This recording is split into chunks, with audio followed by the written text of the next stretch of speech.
नगर पर्व न्यूज 24 बातमी सामान्य माणसाच्या हक्काची। आज जे काही जयसिंग परदेशी यांचं पीएम करता त्यांना नेलेलं आहे, उद्या त्यांना आल्यानंतर मागणी आमची की अहिल्यानगरमध्ये जिल्हा अहिल्यानगर जिल्हा संपूर्ण जिल्हा हा कुठंतरी बंद पाळला गेला पाहिजे।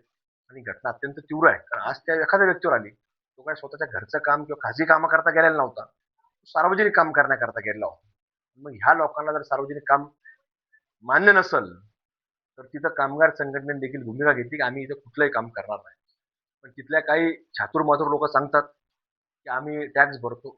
आता टॅक्स भरतो तर तुझं काम आहे की तिथं आल्यानंतर तुम्हाला सेवा जर पाहिजे नसेल, तर ही सेवा दिलीच नाही गेली पाहिजे।